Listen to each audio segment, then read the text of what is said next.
Demographic dividend is a reality. I think I will implore our policymakers to appreciate that reality. Right now, Africa is approximately 1.5 billion people. 70% of 1.5 billion people are young people. Almost 60% are unemployed. There is no way you are going to make any policy in the continent, not only in Kenya, any policy in the continent, without taking into account young people. For who? Who are you making those policies for? If it's not for young people, if 70% of your population is young people, those policies are going to affect young people. So the disconnect comes, and this is coming from the research that we did. Young people felt left out. Look at the ministries that we have. Look at the decision making. It's only old people who are making such decisions for young people. And young people are tired. They say, no, we know what we want. When we went around countries talking to different young people that were surveyed in the study, they said, what our fathers and our elders are deciding is not what we want. We want mentorship. We know what we want to do. So I think the reality needs to start to sink in the policymakers that we need to have young people in the decision-making rooms. Ministries of youth, they need to be dictated and run by youth. Look at Rwanda. The minister for ICT is a young person. Other countries, you'll be shocked. I have nothing against old people. Yes, and old is gold. But the truth of the matter is young people, they know what they want. And police spaces need to accommodate that fact such that decision-making, planning, and policies are formulated with broader view of what young people want. And having them in the decision-making tables, I don't think it's necessarily a crime. It's inclusive because we need both old wisdom and perils, wisdom from the old people. At the same time, we need to hear what young people want so that whatever old people are suggesting based on the experience is in line with what young people are expecting. Because at the end of the day, this notion of that youth are the future, it's completely a flaw. Youth of today, you don't live for the future. You don't know what tomorrow is going to offer. So this notion that, oh, you are the future of this generation, no.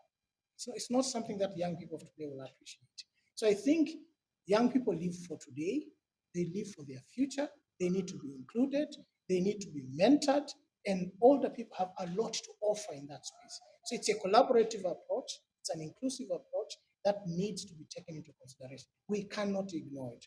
If 70% of the young people they formulate part of the population, they are decision makers. They are the ones who dictate the rules of the game.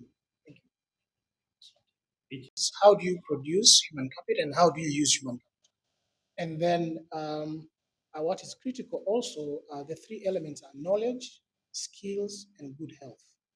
Because if you think of Amartya Sen's philosophy on capabilities, building human capabilities, you need people who are skilled, you need people who are knowledgeable, you need people who are good health. In the last 2 decades, Africa, for example, was challenged by diseases. Okay, disease and development have affected how Africa has grown. For example, HIV/AIDS, the way it ravaged our economies because of bad health. So there's a very direct relationship between good health and development.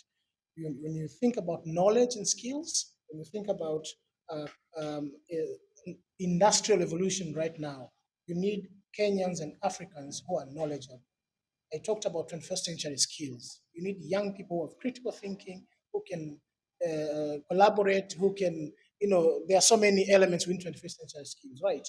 But you also need systems that in the pipeline, they build young Africans that are capable to engage, to communicate, to think, and to make decisions that are informative for our countries. So when we think of how do we produce knowledge, how do we produce skills, and how do we ensure our people have good health?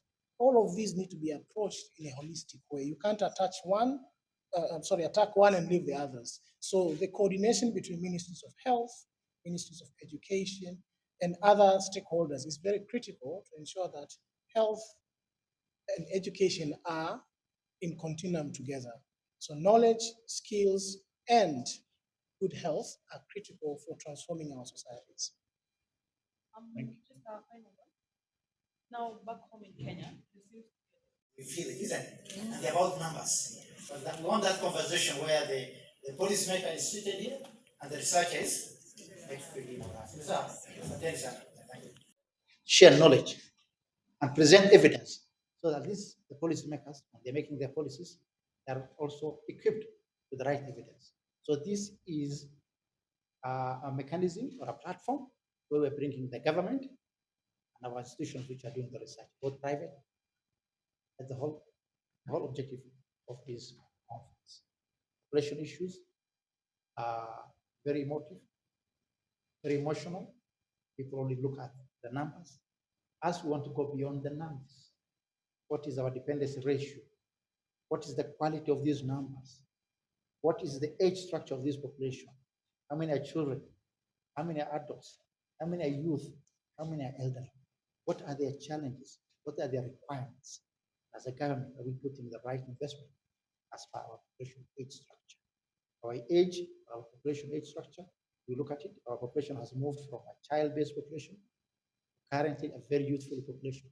And this trend will continue for a while, but it will change where we will have inverted pyramid, probably in years, maybe 100 years, who knows? So before we go to that level, we need to do the right investment in our population. And maybe what is your worry vis-a-vis the Indian accounting population, hopelessness, especially among the youth? What do you think should be done? Our population, first and foremost, is our resource number one. So we must understand this resource we have. What is their potential?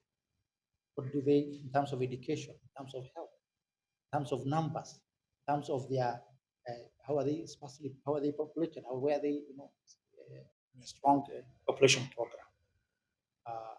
Our institution was established in 1984, 1982, to look at population development, linking our population growth and economic growth. We have had acquired these good milestones in terms of growth as an institution. There are many African countries which on this kind of program. So we are thinking we should have a center where other African countries or even other nations can come and learn.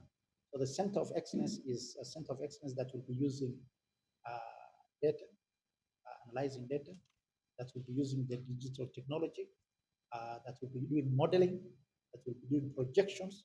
And this will be within the NCPD itself.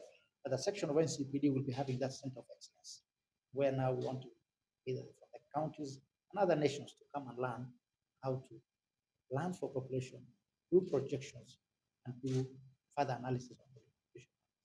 We have, it is already in a concept form, and we are working through the approvals, and we hope once we get those approvals, we establish that center. Maybe in the time frame, it is within the MTP4, so I think in the next 5 years, we expect. Generally, for the media houses here,